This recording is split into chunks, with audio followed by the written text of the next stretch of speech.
Story 1. Elegy for Devil's Lake. Sit tight, my friends, as I weave a tale of magic and night.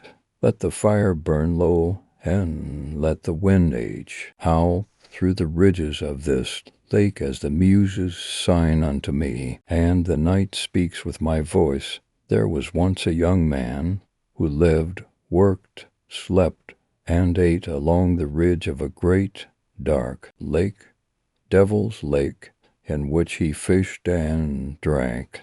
He was a wild man, in harmony with nature, loving all things in nature, alive or otherwise.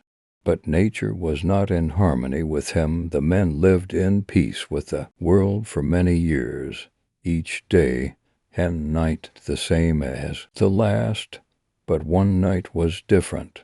The day was normal for the man, and the sun set just as it had for millennia before. The night settled in, and the wind whispered through the trees. All was at peace for a time, and the moon rose, a bright eye high above the earth. But the moon this night was different. It glowed o'er, and the young man sat high on the cliff above Devil's Lake, and watched with trepidation as this new moon rose. He knew the orange moon was a natural occurrence, but this was not a natural day. This day as Hallows Eve, when the veil between this world and the next was thinnest. The ominous moon bearing down on him did not ease his fear. The moon appeared to have his face, and it watched and waited. The tall ridge of stone over the lake seemed to glow with the light of the moon, sparkling like a sheet of frosted glass. The ground below the man trembled slightly. Something was coming. He knew, he did not know what, and for the first time in his life he was truly afraid of the dark. The lake below shimmered, still as the sky above, and placidly reflected the trees around it. But there was a ripple in still water, and something below the lake moved. The reflections of the trees and the moon far overhead broke into shards of glass, and the wind stopped humming. Everything was silent as the water broke. Impossibly slowly, something appeared to be rising out of the water. The lake rippled as this new apparition, slow as ice, stretched its way higher and higher into this world. What undulated out of the water was, at first, nothing but a single tentacle sharpened into a spear at its tip. It was red like fire, and spotted with dark blotches of night. It wiggled slowly, quietly, almost unnoticeably as it slid between worlds. It shimmered in the moonlight, but there was some unmistakably offset quality about it, something not of this world, and it most certainly wasn't. The man quaked, watching this monstrosity carefully. He had never seen anything like this before. But this was Hallows Eve. He prepared himself for what else might appear over the water, fastening himself in a protective leather suit and wielding a heavy stone axe. But even with his weapon, a feeling of deep dread settled in the pit of his stomach, and he waited. Eventually, after what felt like weeks, the young man saw something more substantial than a tentacle float out of the water.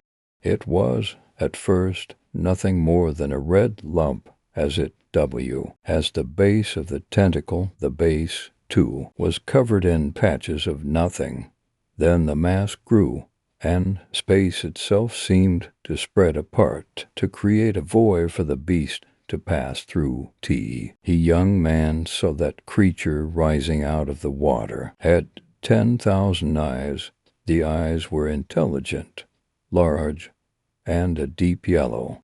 They had slits like those of cats, but these slits were deeper, and showed a way into an imaginable horror. They darted around, watching everything, especially the young man. The 10,000 eyes circled the monster's great head, and observed all learning best how it could be destroyed. Then came the smell, a scent like rotting fruit and decaying flesh that reached down into his throat, causing him to gag and taste something awful, something sulphuric and evil. The appearance of the devilish creature stopped the man cold in his tracks. He could feel a very real pressure in the air, like something building and growing, and suddenly there was a cacophony like metal scraping on metal poured from the spot broken in space within the lake, a sound like 100 billion screams of torment and anguish. It was as if hell itself outpoured the very nose within it. The beast climbed higher and higher into the air underneath the light of the orange moon, hauling more of its horrendous body out of that other wall, hurled and into this plane, and now the man could see all of it. Not just a tentacle, the rest of his body appeared to be decaying, and rotted flesh fell off its bones, if they could even be seen. All that, but what was on the skin was worse still. The man thought he could see faces, human faces, shift and form on the beast's skin, and then disappear into nothing. What appeared to be mouths ringed with sharp, poisonous teeth, also moved freely on the abomination's skin. The man also thought he could see other more horrible things, but he was not sure. The man felt a crushing fear in his chest, the kind of terror that only comes with a brush with death. Finally, after what the young man felt must have been years, the fiend reached the apex of its flight and shuddered, and the air, the very fabric of reality, seemed to shudder with it. The moon was at the very tip of its climb as well, and now began to descend, and the monster lowered with it, as if tied to the celestial body. The young man watched and breathed a sigh of relief, seeing that he was not in any danger now. The worst was over, he thought. The single tentacle of the brute, he one that had first broken the surface like shattered, nearer, felt the man's change of heart, taking this last opportunity. For the split second the man let his guard down. The creature struck. It lashed out like a whip, stabbing the man through the chest with the expertise of a master marksman.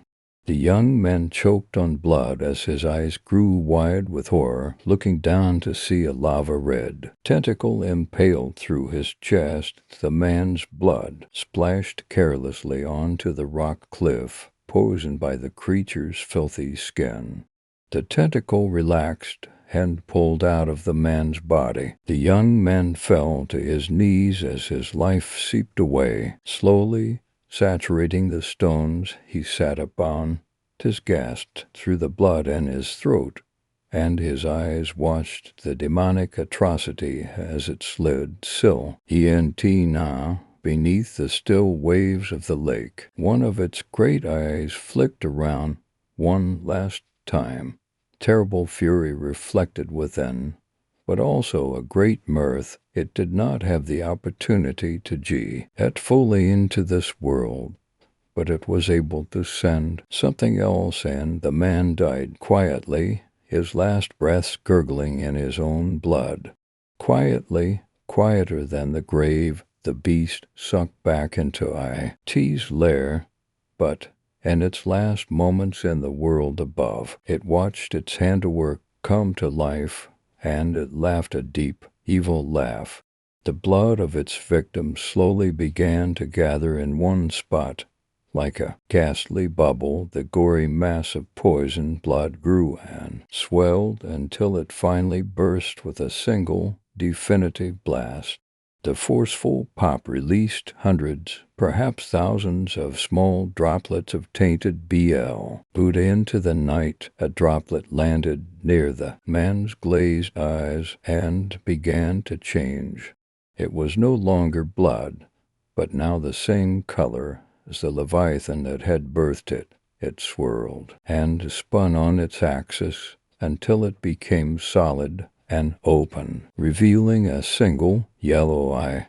And this happened over and over again, each and every droplet forming an eye as the man's body finally ran cold, drained of blood. The droplets blinked as one and slunk off into the darkness to find their next prey and to wait.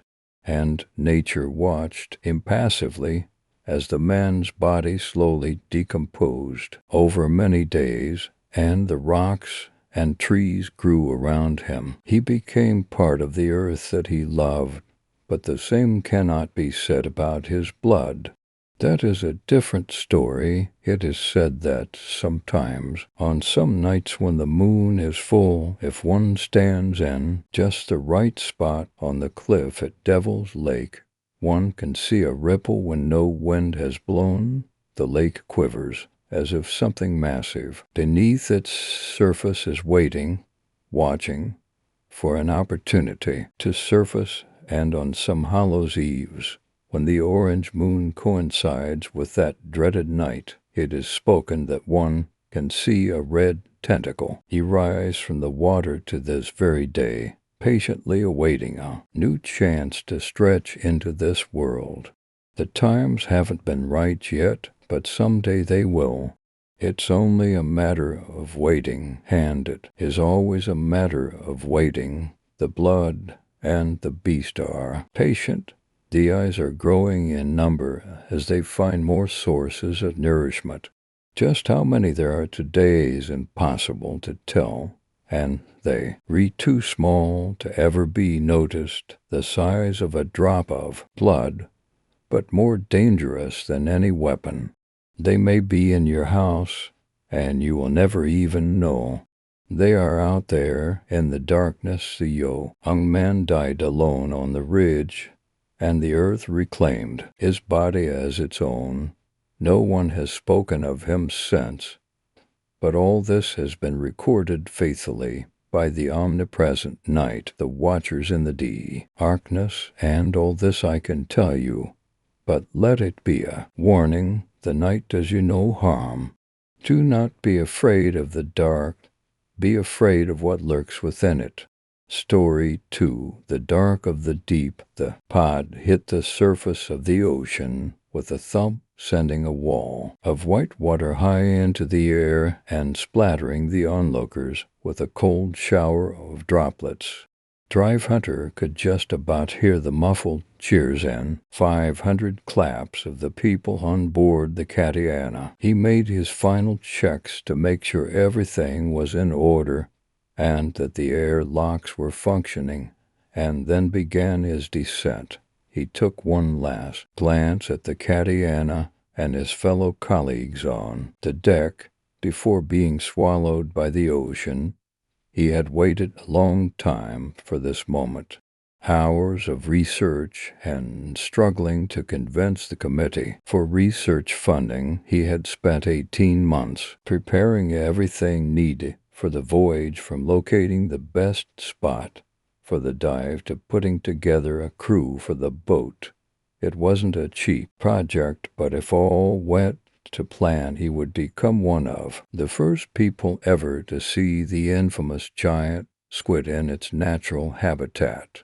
Just then a voice crackled through the intercom. "Everything all right down there, Dr. Hunter," said the voice. "Yes, everything seems to be working as planned, Captain. How are things on the surface?" "Oh, yes, very good. Sun's shining. He sees not too choppy. We couldn't have picked a better day," the captain exclaimed. Captain Takahashi was a short man in his 60s. He had grown up in a seaside town in Japan and became a professor in marine biology later in life. He was a friendly man and had jumped at the chance to be a part of the project. He and his men had worked long and hard to make this whole thing possible. "Excellent news," replied Dr. Hunter. "Could you put Tabitha on?" Tabitha was a Ph.D. student who had worked with Dr. Hunter on his project from the start. She was an excellent student, always enthusiastic and always smiling. "How's everything going down there, sir?" came her voice from the intercom a few moments later. "Oh, everything seems to be going to plan. I just wanted to thank you again for all your help. I couldn't have done it without you," Dr. Hunter said. "That's great, sir. Hope it's not too scary for you down there." She laughed. "See you in a few hours. If you're lucky, there might be some beers left." Good luck. The pod had descended so far it had started to get dark at this point, and the doctor glanced at the depth meter to his right. The dial read the depth as J. Used past 1,300 meters. The descent continued, and it wasn't long before the only light came from the small flashing lights and a small screen displaying the infrared camera views from the front and rear of the pod. All they were displaying at the moment were small specks of debris that whizzed past as the pod dropped ever deeper. A while later, the dial showing depth hit 2,000 meters and gave a small beep that pierced the silence. Dr. Hunter took his eyes off the camera screen and clicked a switch on the control panel. This opened a small valve on a capsule attached to the rear of the pod, and the contents began to billow out as a creamy cloud. It was made up of blended squid that the giant squid is known to feed on. The hope was that any giant squid in the area would smell this mix and come to investigate. The pod eventually came to a halt at 2,800 meters deep. It was almost pitch black and eerily quiet now. The doctor sat alone in his pod, the only thing connecting him to the rest of the world, above the surface being the radio to the Catiana. 3 hours had passed, and Dr. Hunter blinked at his watch in shock. It hadn't felt like 3 hours. His heart had been beating with excitement and anticipation, and the time had flown by. His eyes felt dry from staring at the screen in front of him, waiting for something to appear. He gave a disheartened sigh. He only had 2 hours before the oxygen reserves would start running low, and he would have to make his ascent back up into the light.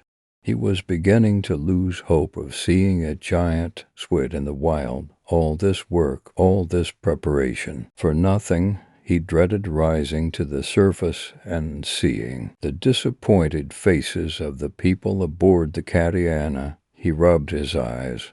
"No," he said aloud to the empty silence, shaking his head as he did so. He was not about to give up. He had waited so long for this, he wouldn't get another chance. He focused his gaze back on the screen, praying that something would appear. Just then the speaker for the radio began to crackle. He looked round at it, listening closely to try to make out a voice. "Hello," he said into the radio microphone. "Captain Takahashi, can you hear me?" There was no reply.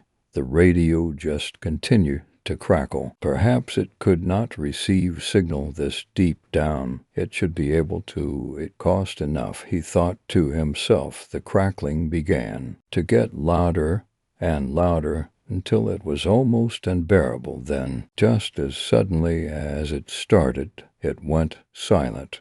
He hoped everything was okay on the surface. It was a big risk for him to be down here, and then the smallest fault could mean catastrophe. Hunter turned back to the screen, feeling slightly unsettled. As he did so, he could have sworn he saw a shape move suddenly out of view. He leaned closer, his heart pounding with excitement, scanning the darkness for anything of interest. Could this be it? The unsettled feeling in his stomach was gone, the crackling from the radio forgotten about. As he looked, he could have sworn he could see things appearing, then sinking back into the gloomy depths. He rubbed his eyes again and took a sip from his water bottle, trying not to take his eyes off the screen. Was he seeing things? He wondered. Then he saw it. In the top right-hand corner of the screen, a shape in the darkness. It seemed to be coming straight towards the pod, but it didn't look like a giant squid. It looked like, no, it couldn't be, he told himself. His mind was playing tricks on him, surely. He looked out the porthole to see if he could make out anything through the darkness. It was pitch black. He looked back at the screen. The figure was gone. The unsettled feeling was back. He felt sick to his stomach, and sweat drank. Hit him. He didn't care about the squid anymore. He just wanted to be out of this cramped little box and back on dry land in the sunshine, sharing a beer with Tabitha. He turned to the control panel, ready to set the pod for the ascent. He stopped himself. Was he overreacting? Surely he was just imagining things. He couldn't give up now, he thought. That was when he heard it, a gentle scraping on the side of the pod. Dr. Hunter froze, sweating profusely now, staring at the spot where the noise was coming from. Then another noise, even more terrifying than the first. This meat came from the other side of the pod. 3 short, clear knocks. Shaking, he keyed in the code for the ascent into the control panel. Nothing happened. He tried again. Still nothing. The lights behind the keypad flickered and then went hot, dousing the pod in complete, impenetrable darkness. Panicking, the doctor fumbled for a flashlight behind the seat. Switching it on, he shone it at the rear porthole. He scanned the water for any movement. It was completely silent once again. He felt trapped and alone, like he was lost deep in space. He turned around to shine the torch out of the front porthole. He cried out in terror. There, pressed against the glass, was a pale, grayish, wrinkled hand with long, skeletal fingers. Without even having to think about it, Dr. Hunter pulled the backup power lever, praying it would work. It did. The hand was gone from the porthole now. The doctor wasted no time keying in the code for the ascent. His relief it worked. A whirring G sound came from the engine of the pod as it began to rise back up to the surface. He was sick onto his lap and the floor in front of him. Tears were streaming out of his eyes. He almost couldn't bring himself to look back at the screen in fear of what he might see. When he finally did, there was nothing to be seen. Drive Hunter wondered to himself, had he imagined it all? Could it have possibly been brought on by the silence and isolation and the never-ending darkness? He grabbed the radio mic. Hello, Captain. Are you there? Can you hear me? Can anybody hear me? There was no response. He tried again. There was still nothing. After some time it began to get light. The pod was getting closer to the surface. He had been trying the radio nonstop, but there was still no response. He still felt sick, and his hands were still clammy with sweat. The smell of his vomit filled his nose, making him feel even more nauseous. His mind was racing. Was it real? What was it? As he's safe, he knew one thing for sure. If he got out of this, he was never returning to the sea again. He didn't care if people thought he was crazy. Just then the pod burst rough the surface of the water. The sun was now hidden by storm clouds, but it had not begun raining, and the sea was still calm. He looked through the front portal, and there it was, the Catiana, bobbing gently on the waves, the white hull almost glowing. It was a welcoming sight, and for the first time since beginning the ascent, Dr. Hunter felt safe. But then as he looked closer, he could see something wasn't right. Where was the crew? They should be eagerly waiting aboard for his return. He could just make out something crimson red running down the side of the pearly white hull. That was when he heard it again. Knock, knock, knock. Story 3, The Destiny Determiner. He was rich, rich beyond his wildest dreams, with a beautiful wife by his side and two equally beautiful children. And he had everything one could want in life: money, love, happiness. I should have left it alone. I should have felt happy for him. But I couldn't. I just couldn't understand how. His life was so perfect and mine wasn't. I was the one who had received a 2,200 on his SATs, who had gotten in an Ivy League school with a full scholarship. I was the one who had married his high school sweetheart, the one whose teenage romance never had to end. He was the one who had ditched class multiple times, the one who wasn't able to get into a decent school, the one who was never able to land a job or a girlfriend. It was my life that was supposed to be perfect, not his. I should have left it alone. But I had to ask. We met up for lunch about a month ago. I snuck the topic into the conversation casually, not wanting to offend him, but he wasn't offended at all. In fact, he was quite excited to tell me the story. He was passed out drunk on a park bench at noon. When his life changed, he was awoken by whom he first feared to be the police, rather. It was an old woman who wanted to help him. She told him about a game that had changed her life, the Destiny Determiner. If you win, you get everything you ever dreamed of. A man could go from having absolutely nothing to absolutely everything. And me. I could heal my marriage, quit my job, and focus on raising the family I always wanted. This was my chance, of course. There was the possibility of losing. If you lose, you die. Most people who play this game aren't afraid of that. They're willing to risk everything for happiness, even their own lives. I would be lying if I said I wasn't a little bit scared of losing. But I knew I wouldn't. I was to determine. The game lasts 1 week. Once you download it, you will get one message a day, starting from Sunday and ending on Saturday, explaining your task. If you quit or fail to complete a challenge, you lose the challenge's revolve arrow and the 7 deadly sins. Maybe that means if you win, you end up in hell later on. A small price to pay for eliminating pain and sadness in life. If you ask me, my first challenge was on Sunday morning. I told my wife I had to go to the office, then drove over to the beach, took out my phone, and waited. Finally, I got a text. The hot dog stand is by the seashore.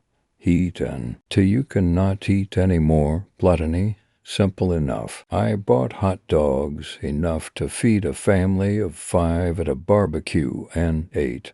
I ate until I threw up, and then I left. This is going to be easy, I thought. I was wrong. So wrong. The next day, I skipped work so I could focus on the next challenge. I got the text around noon. Go to the dress shop by the theater. Show off your vanity until you make someone lose her sanity. Vanagloria. I spent the day in the shop, berating every woman I saw. I called one girl ugly, another one fat. I kept going until the young ladies ran out of the shop in a flurry of tears. Eventually, my act was uncovered and I was banned from the shop. But I knew I had done a sufficient enough job. I had destroyed the esteem of several honest people, and now I could rest until my next challenge. The boss called and demanded I come in the day, so I did. It got the text while I was in the bathroom. The code to the safe is 5,000 for 162. Open it and keep everything for you, Avaricia. Greed. I waited until the end of the day, and when everybody had left, I put on gloves and snuck in. Inside the safe was some money. Not too much. Only about $5,000. There was also a ring. The boss was planning to propose. I didn't want to take the ring, but the challenge was to keep everything, so I slipped it into my pocket and left. On Wednesday, I was on my way to my car when I saw my neighbor struggling with a box. She was young and pretty, but that's not why I stopped to help her. I stopped to help her because I'm a nice person, or at least that's what I like to think. That's when I receive challenge number 4. Time for something new in your life. Use this chance to betray your wife, Lou. Surya. Lost. I love my wife more than I love myself. I would rather die before hurting her, but I wasn't just doing this for me. Her happiness would give me happiness, and if I completed this stupid game, we could both finally be happy together. Our relationship had been rocky lately, and maybe this was the only way to fix it.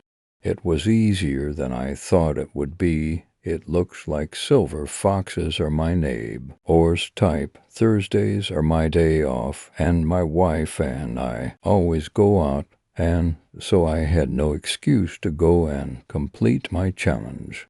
However, I soon found out that I didn't need to leave the CH. A lunch would take place right in the house. Yesterday you had a fun shag. Now it's time for you to brag. Superbia. Pry. Not only did I have to cheat on my wife, now I had to tell H about it. Brag about it. How was I supposed to do that? Well, I didn't have much of a choice, did I? The scene wasn't pretty. I got slapped a few times, and it took all my power to keep on pretending that I was proud of what I had done, that I wasn't broken inside. I think that's what hurt the most. The fact that I was acting like I had thoroughly enjoyed breaking her heart. My wife left the house, but I knew she would soon be back. All I had to do was finish the game, and then all the pieces of my life would fall into place. On Friday I went for a walk to clear my head, which is when I got my 5th challenge. Graveyards are where different bodies lie, old and young and large and thin. They're where people mourn, but sadness is a sin.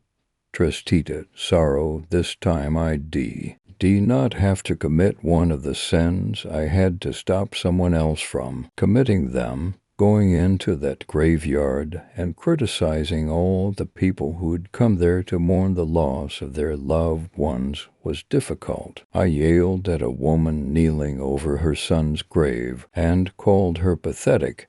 Each challenge was making me hurt more and more people, and I felt as if my soul was slowly draining out of me. 2 days left and I got arrested. Apparently berating people in graveyards is against town rules. Lucky for me, the game adapted to my environment. On Saturday I got my second to last task. Tonight, another man will commit a sin. Your job, do not step in. A idiot sloth. My job was to do nothing. Simple enough, right? I was placed in a holding cell where I would remain until Sunday morning. I was sharing it with 2 drunk men who did not get along. I stayed in my corner and let them argue.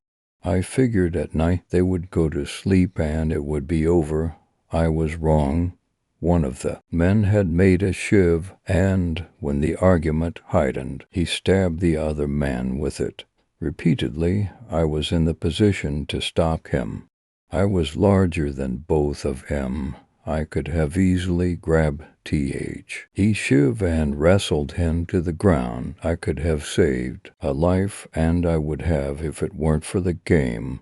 The next morning was hard. I tried not to watch the body bag being carried out of the prison. I tried not to look at the tear-stained faces of the dead man's wife and children. It was almost over. A man was dead, but soon my life would be complete. Only one sin left, wrath. It was while I was leaving the prison that I realized the shiv used to murder a man was in my pocket. I never put it there. I realized that it must be an integral part of the game. I hoped I was wrong. As I walked down the steps, I almost ran into a man who cursed me out. He was old, with a wrinkled face and an injured leg, so decided to let it go. The game had different ideas. Cursing is a very bad thing to do. Teach him what happens when someone messes with you. As I read it, my pocket became warm.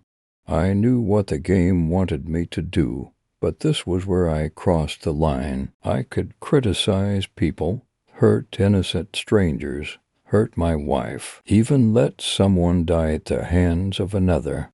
But I could not commit murder with my own hands. I would not go that far. I took out my phone and pressed quit.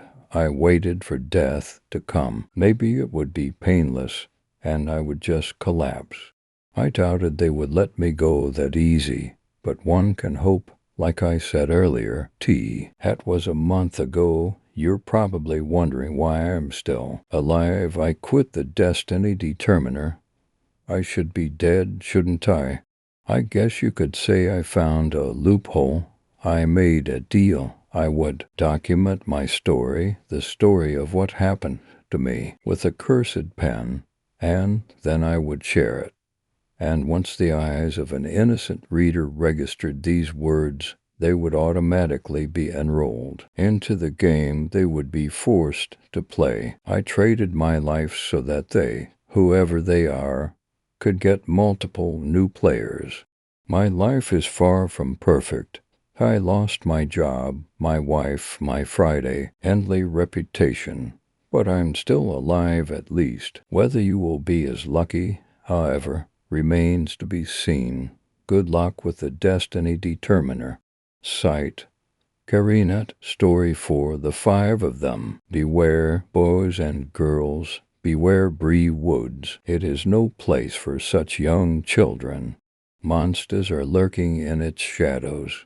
Big and small, wicked and kind. There are brothers that roam though. S.E. Woods, 5 of them, looking to either guide or slay its travelers. Heed my warning, and you might survive.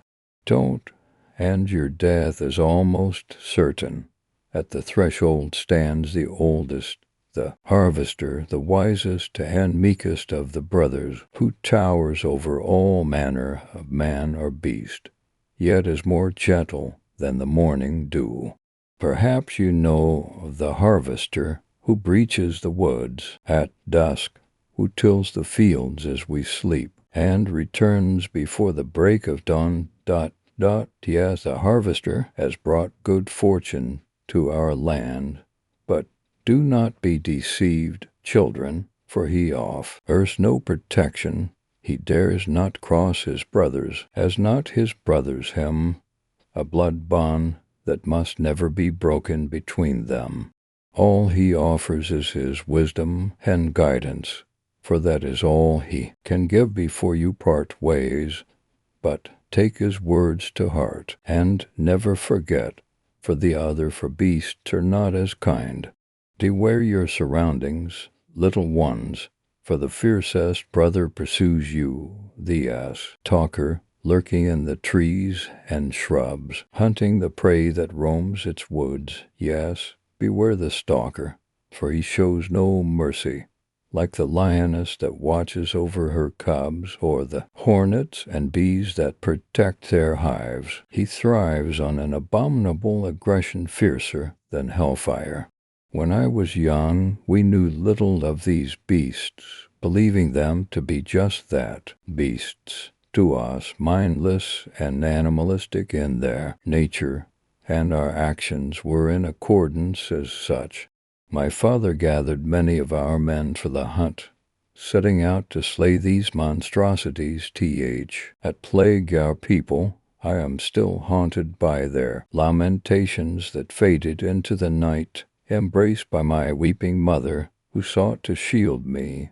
By morning our eyes were late on the wake of the hunt, the men's skins mended together into a gruesome banner, stretched out along the trees in the rising sun, displayed to all our people. Their killer's title inscribed across the flesh of my father and his men. It's true, survival cannot be guaranteed with this encounter, but not incredible, for there is a way. You must run, children, run fast and far, run and keep your sight full. Reward, for behind is certain death. This beast is bloodthirsty and nearly relentless. His pursuit will only end with one of two means. The first, his hunt proves bountiful. The second, his it comes upon its other kin. The third beast, yes, bloodthirsty, but not the least bit foolish. For once you are in the company of his younger brother, you are no longer his prey, but the guest of the sculptor, the most vain of the 5 brutish siblings. Unlike his brother before him, the stalker, the sculptor is more cordial in the presence of strangers. He even strikes many as a kind-hearted creature, appearing elegant and humble in nature. But you are not beyond the realm of danger, children. Although the sculptor seems pure of heart, he is truly self-obsessed and easily offended. From each guest he demands nothing less than absolute glorification. Once you're in his presence, there are no early departures. You are his guest until he grows weary of your company, all the while amusing him with melodies of flattering words and praises, be either his appearance or his talents or even his artistic gifts. As his name implies, the sculptor's most distinguishable trait is his sculpting, spending many countless hours molding, carving, and chiseling away. And what of his materials, you ask, dear children? Well, sometimes wood, other times clay, and few Tim's unruly guests, which reminds me of this story of a huntsman from our village who reeked with confidence, daring to accept any challenge. To him the 5 beasts of Bree Woods were just that, a challenge that he sought to conquer. At its threshold he passed the harvester, who sensed the determination of the huntsman. He besought him to reconsider continuing forward. You will not make it far like that, he warned. The huntsman scoffed at the first beast's pleas, presuming his words were a means of intimidation. He continued into the woods, where the next of the 5 waited, Levi, Ng, the gentle harvester, in a daze. Well, days passed, then weeks, and then months, and there was no evidence of the huntsman's return. Many wondered of his fate, but only I was determined to seek the truth. In the dead of night I slipped from my bed and hurried to the fields. There the lonesome harvester tended the soil. I anxiously asked, what of the huntsman, the lofty Cree? Tur looked down to me, and with a somber note he answered. He was swift and spirited, eluding the stalker's grasp, but was far too assured, and was seized by the presence of the sculptor. The sculptor gave to him a nod, but the huntsman did not return it. The sculptor gave to him his charm, but the huntsman only gave to him his tongue. The sculptor prepared them a pipe and puffed once, but the huntsman puffed twice. The sculptor prepared them tea, and took a spoonful of sugar, but the huntsman took 2 spoonfuls. The sculptor prepared them a feast, but the huntsman gave him no thanks. The sculptor offered him a gift, but the huntsman demanded more, and the sculptor was rattled. But the huntsman remained odious. But what became of him? I persisted, and the harvester drew a small crimson effigy from his eye. For the sculptor, the company was excruciating, he sighed, bestowing upon me the sculpture. For the huntsman, his was dealt back tenfold, and I thought we spoke no more of the matter. Leave your confidence at home, children, for that was the mistake the huntsman made. You should be timid and respectful, or you will be modeled into his next piece. If the evening is satisfactory, you'll be allowed to depart, only to continue deeper into the woods. Confrontation with the fourth beast, however, is preventable. Just fight shy of the scent of ginge or an ash, though, like the stalker, he may just find you instead. The brewer, the most debauched of the 5, a stumbling, bumbling, drunken brute, seeking to indulge himself with a lavished feast, he offers to all travelers of the woods his brew, a deceptive concoction, contrived to tempt any mortal, enticing them with a heavenly scent that is nearly irresistible. But you must resist, boys and girls. Do not partake of the drink. You cannot let it woo you. With only a droplet of the repugnant ale, you will fall into an eternal rest. And when you are exposed and defenseless, the brewer lets his true intentions be known. He devours his unsuspecting prey slow and agonizingly, bit by bit. Your will must be far greater to overcome this enticement. It is the only thing that separates you from life and death. The brewer cannot force you to sip from his cup. Neither drink nor sip, or even taste the brewer's brew. Try as he might, you moo. Saint not succumb, brace yourselves and persist, for you must regain your bearings for what waits ahead. The 5th and final son of Bree Woods, the spoil.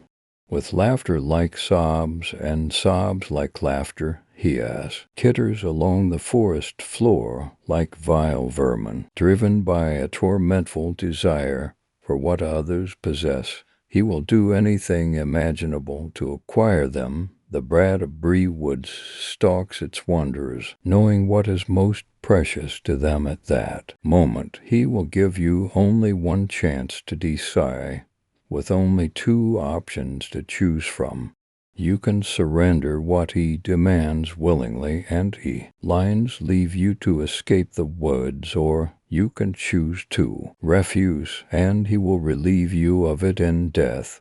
You do not see many strangers to our village, and that is owed to the spoiled. They are an OT as fortunate to first encounter the harvester, who offers his guidance to ensure them safe passage. No, for them they travel with uncertainty, with no understanding of what lurks in wait, and when the spoiled makes his presence known, they attempt to resist him, and are met with a terrible fate. A young outsider succeeded in escaping to the safety of our village, having eluded the beasts that would surely have stopped her, and she recalled the chilling tale of how she survived, and how truly horrific it was to have met with the spoiled. Her people had been wandering in the land for much time, searching for a new home in times of famine, seeking what precious land waited for them on the other side. They journeyed forth into the treacherous Bree Woods It wasn't long before they were met by the youngest brother of the woods, who knew of the many goods and valuables they brought on their travels. From each he demanded what he claimed as his, or they would travel no further, but they were far too naive to submit to him, and instead sought to kill him. The beast held his own against their men, but was soon overpowered by their great numbers. The spoiled desperately cried out, as he would surely have perished. But then there came a fierce thunder from the woods, and ferociously from the woods came his four brethren, the brewer, the sculptor, the stalker, and the harvester. With wrathful intentions they struck fiercely, slaughtering those that harmed their helpless baby brother. Only one escaped the onslaught, the young outsider, who hid away in the trunk of a weeping willow, watching as her people were killed, looted, and devoured. Then slipped away to our village while the 5 brothers basked in their victory. But, you see, children, her tale does not end there, for her arrival has brought more trouble than good. The harvester has not tilled the fields in much time, and our crop has ceased to grow, leaving us to starve. The brothers of Bree Woods are scorned and demand from us atonement. What wrong have we done?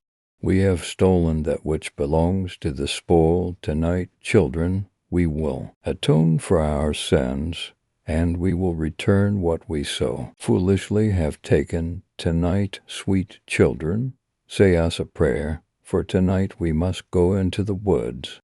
Story 5. Nightmares. Kelly woke abruptly, sweating and scarcely holding back her screams. She sat up and threw off the blankets, remaining on the edge of the bed until her ragged breaths had calmed down and her heart no longer sounded like irregular drumbeats in her ears. She'd been having nightmares for months now, and each night they dragged on longer and stuck more vividly in her mind. A few nights ago she'd woken her parents up crying for help in her sleep, and although she couldn't remember the dreams, when she woke up they always left her terrified and exhausted. She could barely sleep at night, and was ill at ease during the daylight hours. However, she also felt childish and stupid when she realized how afraid of her own dreams she'd become, and so she hadn't revealed to anyone hasty how disturbed by them she was, deciding she wouldn't be able to go back to sleep, and having no desire to anyway. Kelly stood and walked over to her dresser. She brushed out her hair and changed into schooner old clothes, looking at the clock for the first time that morning. It was 6:25. The alarm would have woken her in 5 minutes, even if her dreams hadn't. Turning the alarm off, she headed downstairs to find something to eat in the cafeteria at school. Later, Kelly waited in line behind her best friend Jessica and chewed her lip indecisively. She wanted to confide in her friend, to ask for advice or just seek reassurance about her dreams, but she was afraid to. What if Jessica told her she was being a baby and that they were just dreams she should get over later as she go tea ready for bed? She couldn't shake the feeling of dread that had shadowed her every night for the past months. She climbed into bed but left the lamp on, feeling just a little bit better, as if nightmares couldn't disturb her with the light to keep them away. This was untrue. Of course, she dreamed that she was walking down a street at night. All the buildings around her were deserted, abandoned, windows shattered, paint peeling and frames crumbling. A dark shadow moved behind her. She turned to face it, and her terror was so great it paralyzed her. and rendered her unable to unleash the horrified scream tearing at her throat. The thing that was stalking her was just inches from her. Its form appeared human, and it was clad in a black cloak, the hood drawn over the face. However, when he saw it, the creature revealed its face, which was hideously scarred from fire and covered in blood, but not wounded. As if the thing had just finished smearing the stuff on its face. It was bald and barefoot, and wherever bare skin showed, the scars from being burned were evident, as was the fact that the thing was barely more than a skeleton. Its skin was stretched tightly over bones that were grossly apparent. The scarred, blood-smeared, skeletal face opened its mouth wide to reveal jagged, broken teeth also coated in blood, and released a deep rumbling laugh as its hands reached for her and scraped at her arms with claw-like fingernails. This time she managed to move her feet. She ran with terror beating in her heart, but didn't hear the creature following. She ran past dark buildings and down empty streets until she had to stop, had to breathe, had to rest her aching legs. And then it grabbed her from behind. She tried to scream, but it spun. Hands covered her mouth. There were more of the creatures now, and they all reached for her, drawing blood as they raked her with fingernails. Then she was dragged away, kicking and screaming, down the abandoned street. When she managed to twist out of their grasp and run, they caught up with her and bound her limbs so she could barely struggle. On they marched, and eventually she gave in and grew limp in their grasp. Tears stung her eyes. Suddenly the creatures stopped. The one holding her took a few paces forward, and before she realized what it intended to do, the thing hurled her into the air. This time no one was muffling her screams as she plummeted over the side of the cliff and towards the jagged rocks and dark water below. Just when she would have hit them, she woke. Her hands were balled into fists. Her hair was tangled and she felt suffocated by her pillow. So she threw it to the floor, drew her legs to her chest, and leaned against the wall. She sobbed until her eyes hurt from crying and her body was sore from it.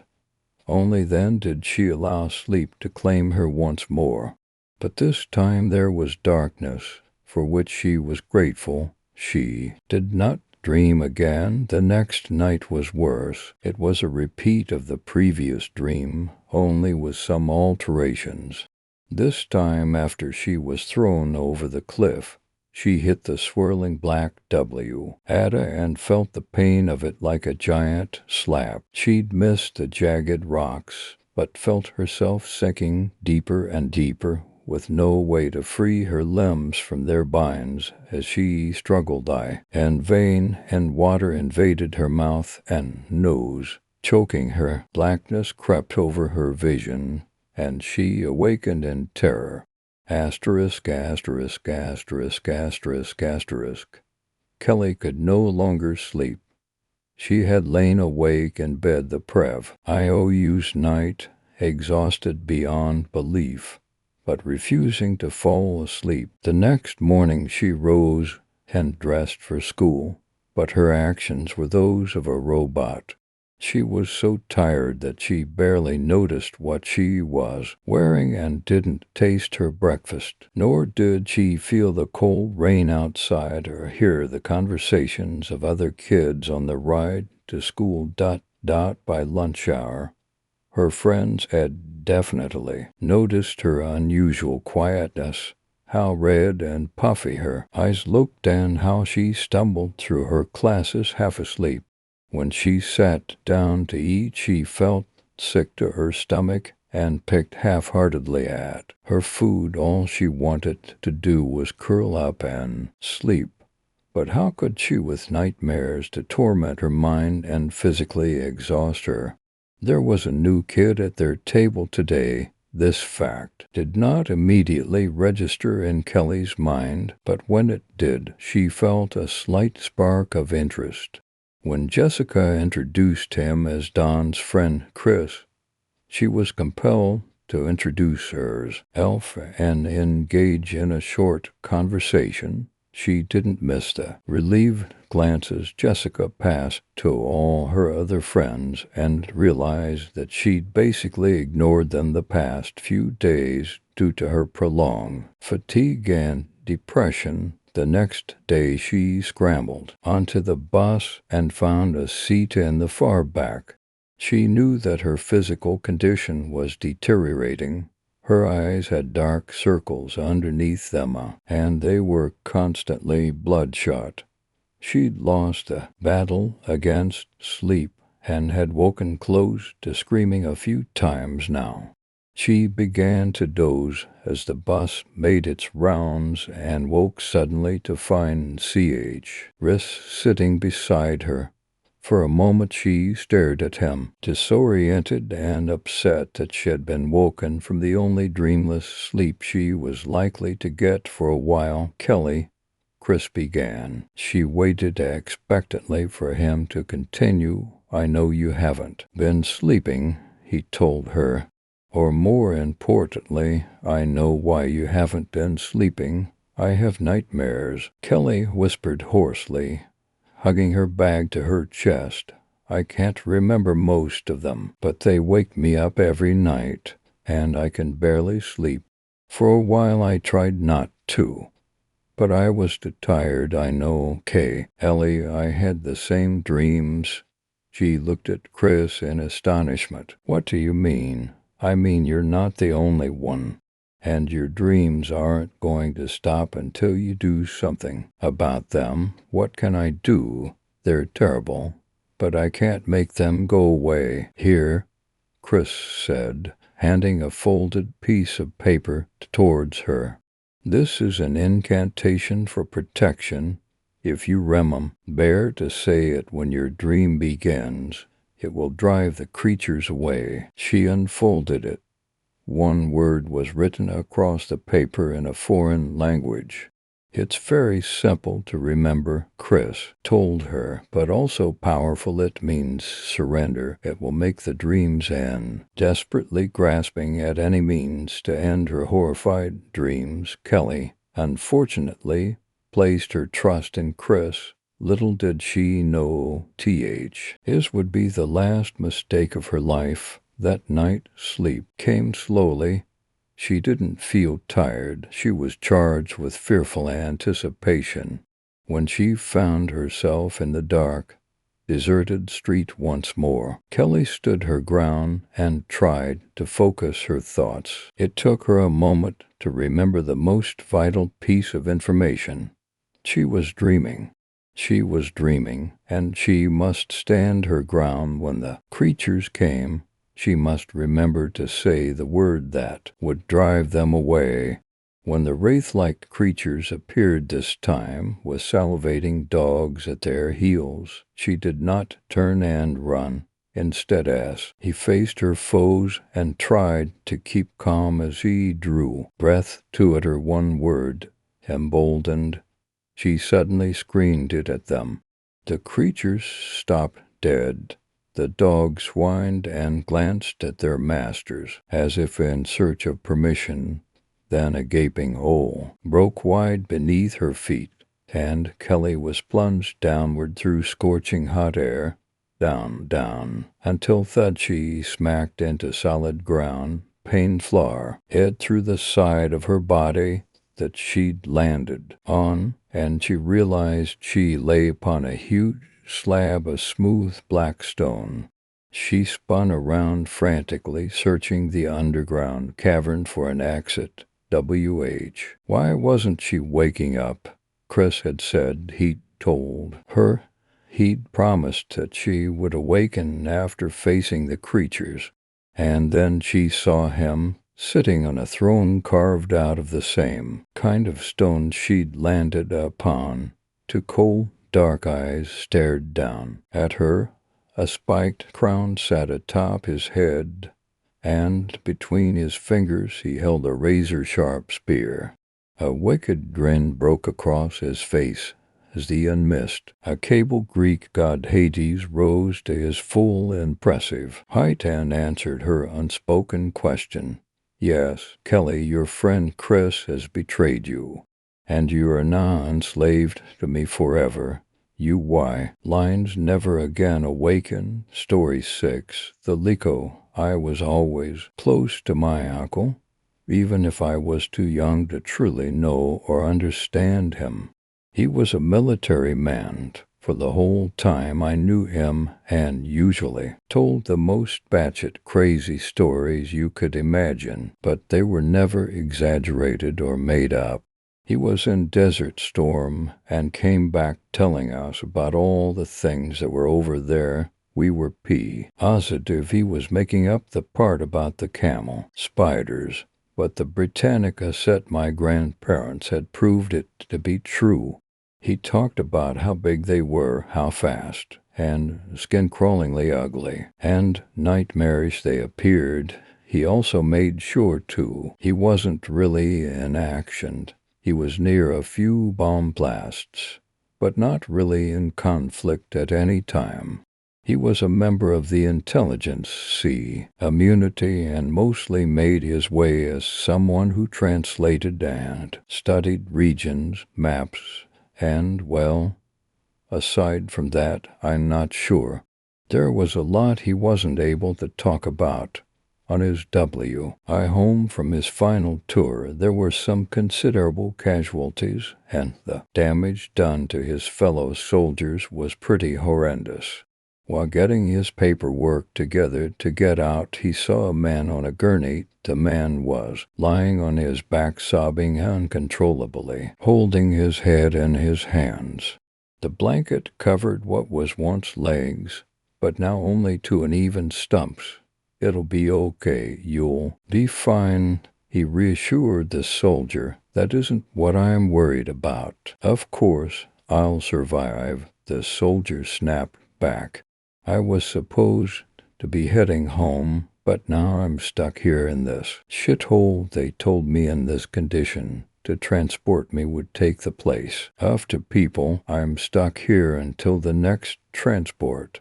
This place is lighting up more and more every day.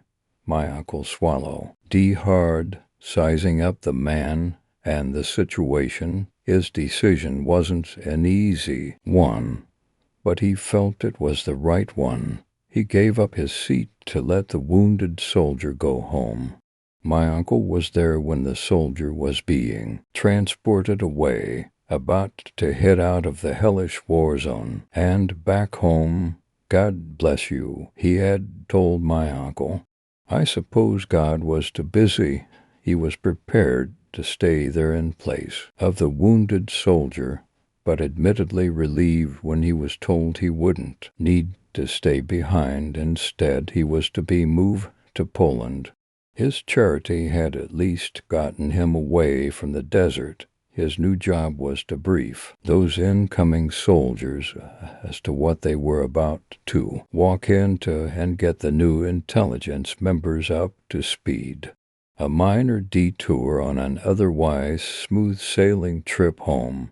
Too bad no good deed goes unpunished. His the polished base was typical, but run down. It hadn't seen much use since World War II, and the locals were timid. He made sure to note that they weren't nervous and uncertain about the soldiers. Quite the opposite. They were always happy to see the men in uniform and most liked being near the base if the opportunity was there. They spoke of some creature that was nearby, a local fear. They called it the Lico. It was a beast that came out at night and terrorized the locals, supposedly searching for things that had belonged to its child, things that the townspeople had stolen. This didn't surprise my uncle.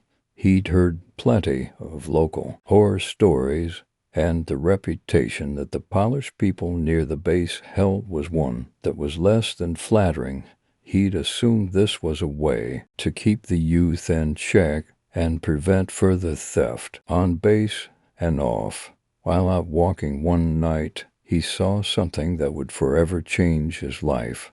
A local resident was running full sprint with someone hanging on to their back. Thinking it may be an instance of catching one of the thieves in the act, he began running after them. The thief heard my uncle's footsteps and turned quickly, yelling something in Polish. My uncle didn't understand any of what was said, as his language skills were only the areas of German and Arabic. But he did understand the panic and strain in the young thief's voice. The screaming of the thief was harrowing enough to stop my uncle, a hardened soldier, mid-run. When he saw the creature hanging around the neck of the thief, all the horror he heard and the man's screams made sense. The figure around his neck had long, bony hands and fingers that seemed to dig so deep into the man's flesh that his skin threatened to tear at any moment. As the creature's fingers slipped and the grip slid, a trail of boils and lesions were left in the wake. The head was down, but a clearly audible howling was coming from it. A howling like a saint, wrong wind cutting around the pane of a loose window, but more intense and loud. My uncle was frozen in his tracks and felt the prickles of goosebumps running across his skin. But when the head of the creature around the thief's neck rose to face him, he felt every hair rise at once. One long eyeball stretched down the figure's head like a stretched oval and slit like a snake's pea. The mouth was open wide to a deformed extent, howling and haunting. In the dim of light, my uncle could still swear that the skin was pale and loose, like brittle wrapping paper. The sudden motion finally tore my uncle's vision away from the creature. The thief had his hand open with a gold coin stuck to his palm.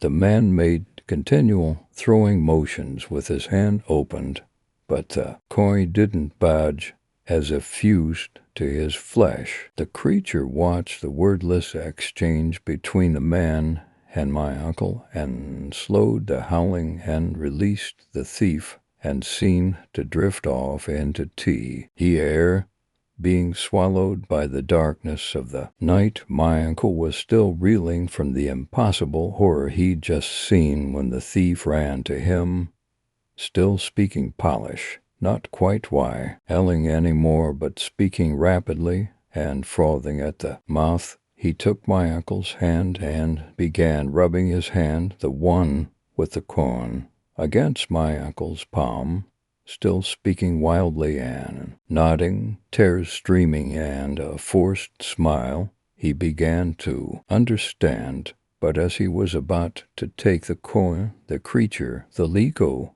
appeared again as suddenly as it had disappeared. It clenched the thief's head and let one demon wail screech out into the air. It was deafening. The thief appeared to scream, but was muted by the unearthly noise coming out of the Liko. The Liko's head stretched more and more, becoming more disfigured and horrific as the wail continued. Finally, the thief's eyes rolled back into his head, and the coin fell into my uncle's hand.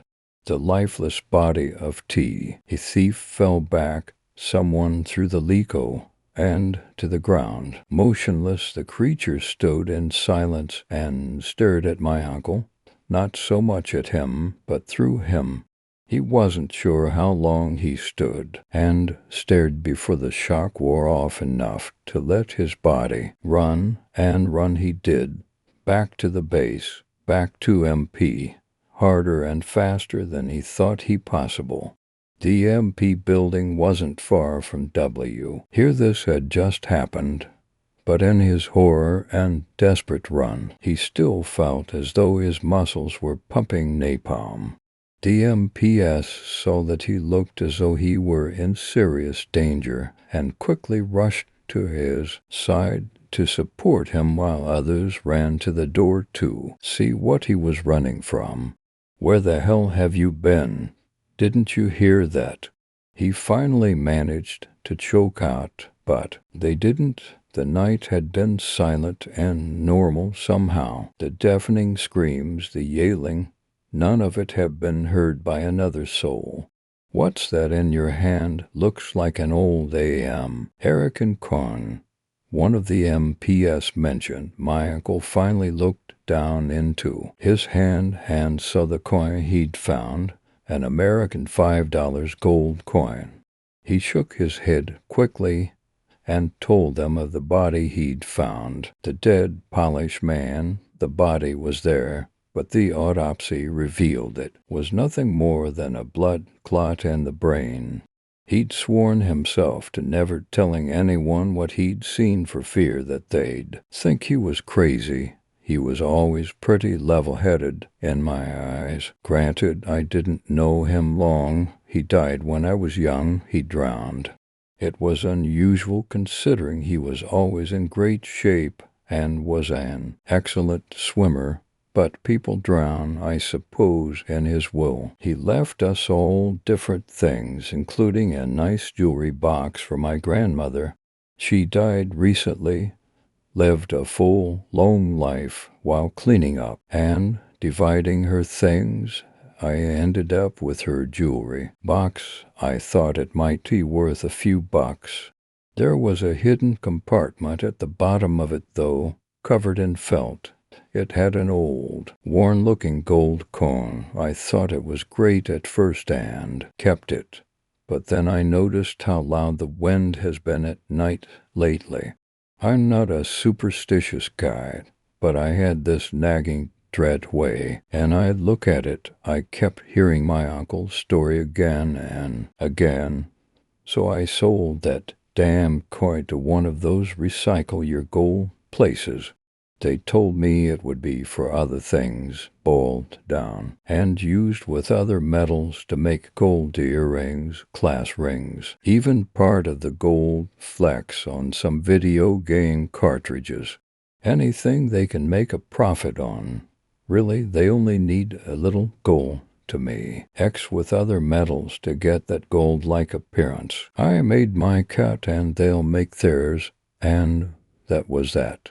But the wind hasn't stopped howling, and I think I saw a reflection of a cat's eye out my window last night.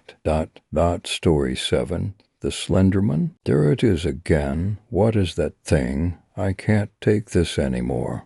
It's like everywhere I go all I see is this horrible, tall, thin, and seemingly faceless creature. It's been haunting my dreams as well ever since I first saw it. All it does is stand there and watch me. I can't shake this constant feeling of being watched. It's like I'm never alone. I hate it. I can't sleep. I can't go outside.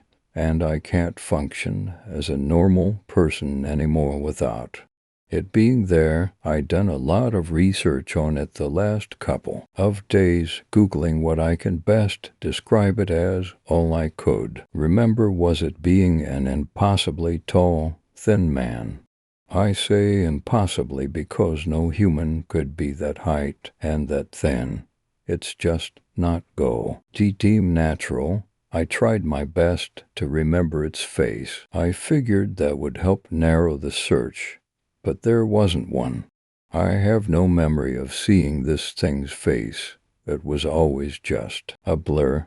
But then I could never look at it long enough without feeling uneasy. I usually just walked in the other direction or something. Or if it was a dream or a nightmare at that, I would always wake you before I could get a clear look. Well, the search provided me with something called the Slenderman. What the fuck is a Slenderman? This mythical creature is the thing that has been stalking me. No, it can't be. I refuse to believe it. I've not left my house in 2 days. I've been held up reading all these Slenderman stories, and accounts. Needless to say, sleep has eluded me for the duration. Nothing's going right anymore. I think I've angered it by not letting it in my dreams. I keep hearing banging on the windows late at night and creaking of the floorboard. Just as I'm lying in bed, I know they say houses do that on their own, but this is different. The creaks aren't that of the house settling. There's weight behind them, like soft footsteps. However, every time I go to look, there is nothing there. But when I re-enter my room, I always get the sensation I am being watched. Tell me, have you ever been sitting in a room by yourself, windows and door closed, when suddenly the door opens for no reason? I think everyone has, but I'm different. I swear it's not the draft. I've had all the windows locked for about a week. Nah, I'm not one to believe in ghosts or anything of the sort, but this just has an eerie feel to it. Whenever the door spontaneously opens, it gets noticeably colder in the room the second I leave the room. However, all the other rooms are back to normal, so it's not like my thermostat's on the brink. Any room, however, except my own. My room has been getting cold recently, real cold. I've resorted to lighting candles all around the room to try and heat up the place. I don't know what's happening. I'm starting to lose it. I went outside for the first time in over a week today. I thought maybe my delusions were coming from being cooped up and spending too much time scaring myself reading about the Slenderman. I went through my day-to-day life as best I could, and to my surprise, no sightings of that thing. Everything was going fine. In fact, I was starting to forget about the whole thing. That is, until I was heading home. I was walking through the woods, trying to take in as much fresh air as possible before I went home, when I stumbled across a piece of paper lying there on the middle of the footpath.